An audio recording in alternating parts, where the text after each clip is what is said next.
I got a little lost. I'm sorry about that. Oh, well, everybody does. even though we're centrally located, we're in the weirdest building in downtown. So you're not the first. Okay. You won't be the last. All right. So. I don't feel so bad.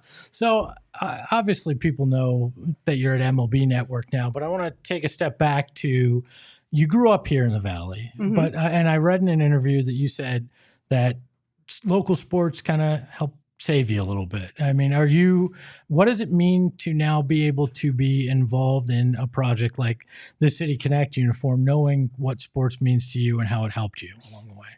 No, I mean, like I've said before that, yeah, I was such a bad kid. I was such a bad kid, and my dad hates it when I say that. But I was basically, after everything was said and done, I was grounded.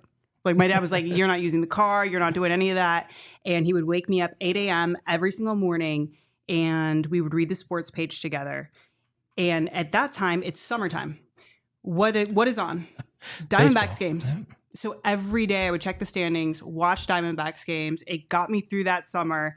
And it was that was also during the Suns era where it was Steve Nash, Amari Stoudemire, Sean Marion. And I had begged my dad to get season tickets. And he finally broke down, not that season, but the season after. And we got a half season package. And after we went to that first half of the games, I was like, I want to go to games for the rest of my life. And I enrolled in Scottsdale Community College, got a 4.0, So you were fighting artichoke then? I am. I guess you always are, right? I am. And I went from there to the Walter Cronkite School of Journalism and Mass Communication. Just a little backstory. So to be able to represent not just the city, but the entire state and be able to wear this jersey and to be the one to be a part of the launch, the drop, it meant everything to me. When I got the call from Casey Wilcox from the Diamondbacks asking if I was interested, I was like, interested, I'm in. Anything you need. Stop. Like he's like, I just want to make sure it would. I'm like, I will clear my schedule out. I'm no longer available from these days.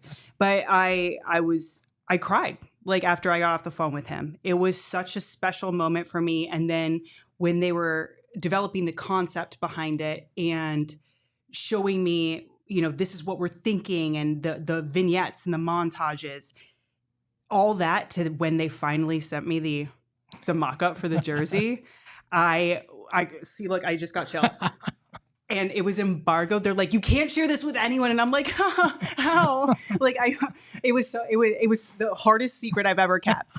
And so then having the video drop and everything that has come like everything after that, just the reception that it's gotten from fans, from other people in media, it's been so cool.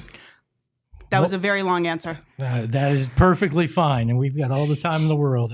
But so what was it like filming that video and getting to stand on the pitcher's mound and knowing, when you say lights, that comes, like, that's got to be crazy for a kid that grew up watching that team. So the whole lights thing, that wasn't scripted. That was improv. Oh, very nice. They had that idea as we're on the mound. So it was just planning to be darkened lights, just me illuminated on the mound.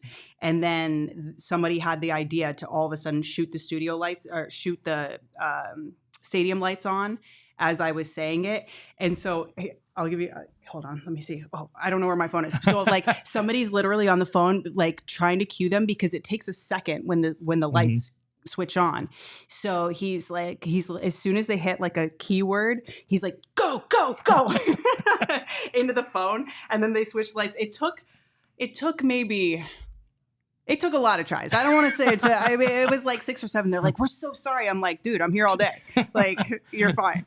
But the shooting it was awesome. Getting to meet everyone in the D-backs organization that I don't normally see was also so cool.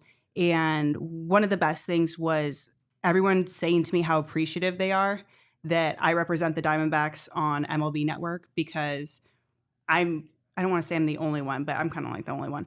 Like that's like a super fan of the D-backs. And they said, it's so cool to see somebody on the national scale always repping us, always giving us love, getting excited about what's happening within the organization, from something as little as the Eugenio Suarez bobblehead. I'm like, oh my God, I can't wait to get one. So it was awesome. And somebody asked me about the like cantina scene. Mm-hmm.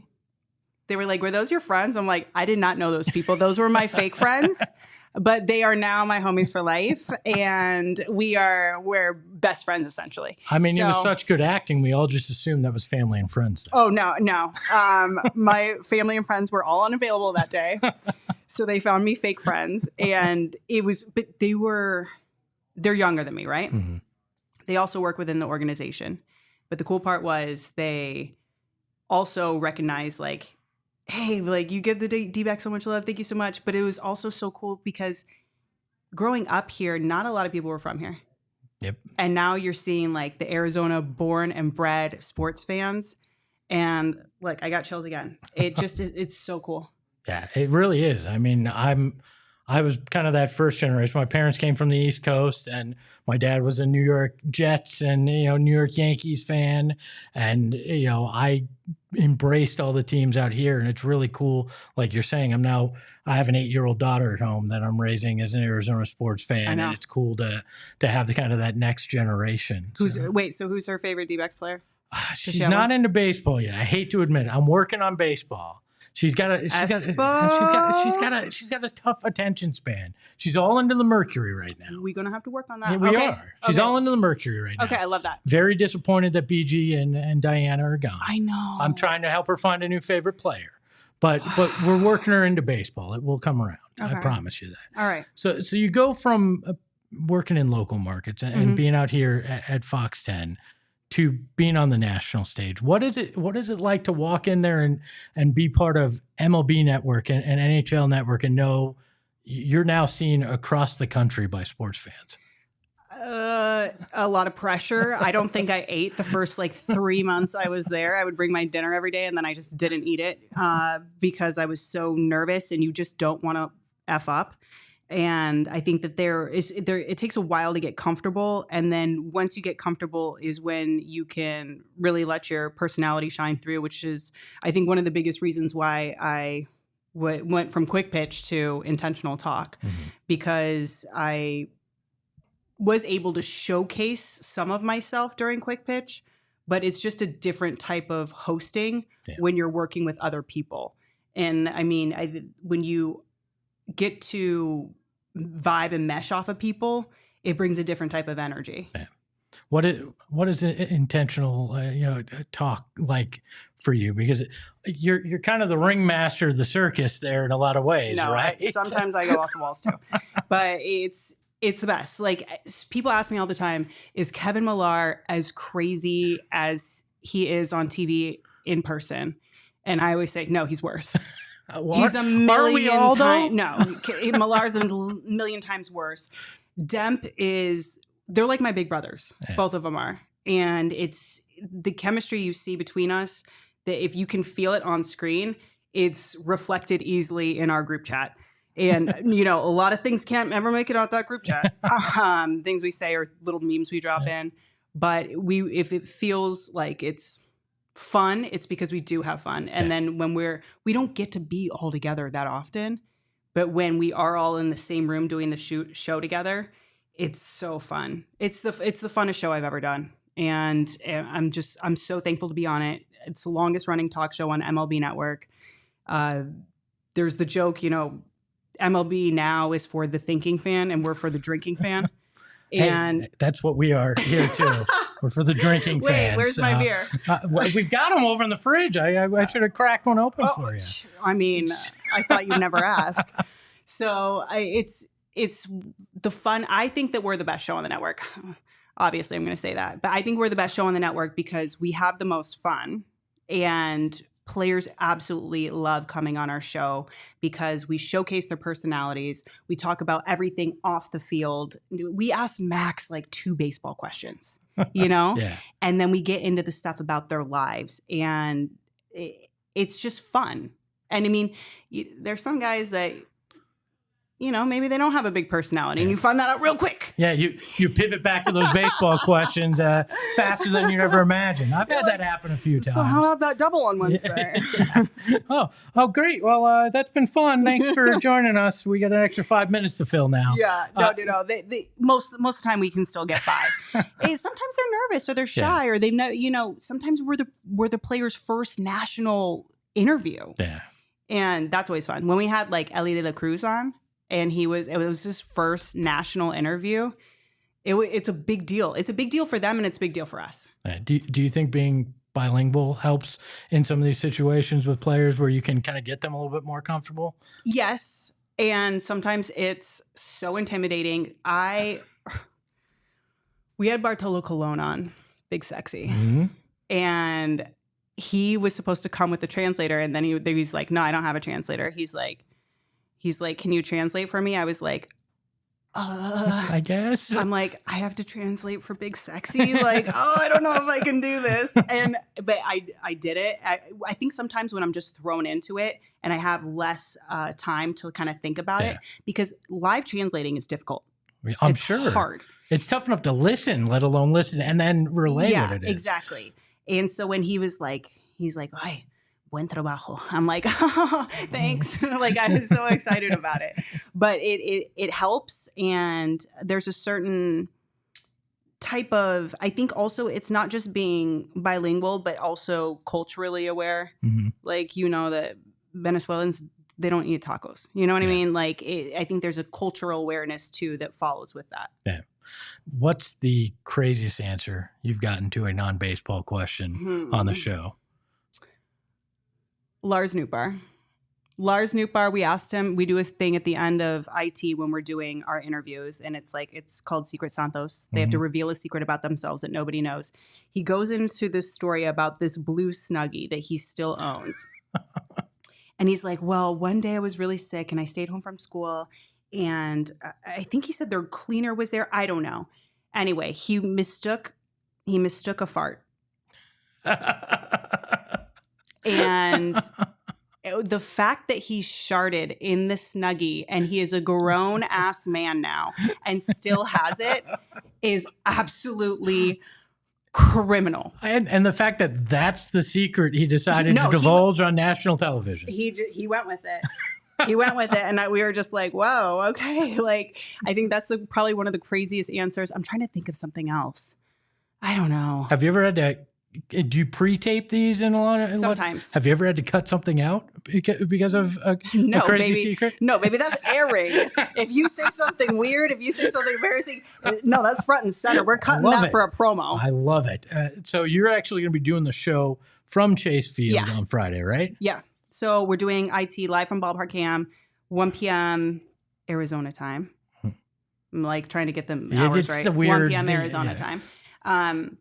And being on location is always fun. I actually did IT from Ballpark Cam when I was shooting the video, and we had Torey on and everything. Nice. And I mean, Torey, what a man. And the best. Great quote too. He's the best. So when my last day at Fox 10, I was covering a spring training game. I think it was in Surprise. And Casey walks me in his office. He's like, "Siera got a job at MLB Network, blah, blah. She's leaving us." And Torey gave me a big hug and he takes me by the shoulders. He's like, "You're always going to be our Arizona girl. Go out there and do us proud." And I'm like, "Okay, Torey." So it's just when you have a manager like that, that's so warm, and he talks about like loving on his players, right?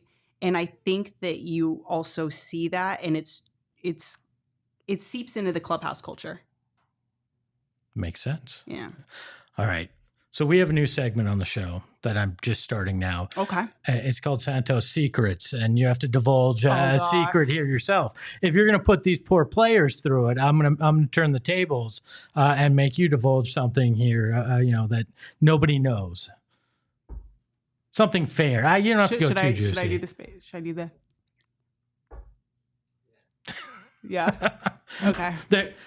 Al's sitting over here. She's looking for a consult over here to find out what she should say. So I really love space. Really? And I think when I was like 9 or 10, That's so nerdy. I went to space camp. There's nothing nerdy about that. That's my daughter right now. I appreciate that. Did you send her to space camp though? I would like to. He's like, I'd like to shoot her into space. Hold on, you work in media. You know it's going to take me a little while to save up the money to be able to send her to space camp. I'm trying to think of that. That's not like that juicy. I'm trying to think of something juicier that won't get me in big trouble. I was a certified Zumba instructor. Okay, that's fun. I worked for the National Academy of Sports Medicine and worked with certifying Zumba instructors. So. Do you Zumba? I do not. I have. Here's my secret. I have no ability to move whatsoever. That's not true. No, it's 100% true. That's not true. The fact that I have a child is unbelievable with my lack of ability to move is what I'm saying. It's ridiculous. So. I'm trying to think. I'll give you those two. Those are good. We'll allow it. Anything you want anybody to know in terms of what you got coming up on MLB Network, or any final thoughts on being involved in the Serpientes unveil? I'm so happy that fans have bought into this and that they're excited about it. I just saw Zach Gallen on the field a couple minutes ago, and I was like, yo, like, he's like, what up? He's like, yo, he said, I love the purple. And I'm like, me too. He's like, no, purple's my favorite color. I'm like, yes. So if he resigns, it's because of you. Obviously. The purple. No, we want Zach to stay in Arizona. You know what I'm saying? But it was just everyone from players to fans to people that really aren't even into baseball that reached out and were like, those jerseys are sick. It makes me so happy, and I want everyone. I mean, I don't work for the team. I'm not getting a commission, but you should like go buy one. I mean, like they are dope. You need to work with the agent and get a commission. I mean, that seems like the way to go about it. But I won't tell you. Are you available? No, I would be the worst lawyer in the world. All right, we can cut this if I'm wrong on this. Okay. But. Did you try out to be the Phoenix Suns social media sideline reporter? I 100% did. I'm pretty sure that was the first time we met. This first time we met, I did, and I didn't get it. Thanks, Espo. I've never told the story. I was actually supposed to be it, and then they decided not to give it to me. Hey, we both suck. And have me be part of the selection process for the person I was going to produce. Oh, yo, that's for. cold. Yeah. That's so cool. When I took the job as social media manager, they're like, you're going to be the social media sideline reporter too. That's and then so 3 months later, like, but you're not going to be, and you're going to help us choose who's going to be. Oh, so, dirty. Yeah, so we were in the same boat. Dirty. No, I didn't get selected for that. But you know what? It's fine. It all set me on the rest of the trajectory to get where I am today. If I would have been the Suns social media sideline reporter, No, you would have had to work with me, and it would have destroyed your career. I mean, anybody you would have around hated here. me for taking your job. Nah, I wouldn't. At that point, I hated everybody else for taking it from me. She's Siera Santos. I really appreciate you joining me. And sorry again, I didn't get you that job. No, hey, it was all for the best. Look at where we're at now. Look at where you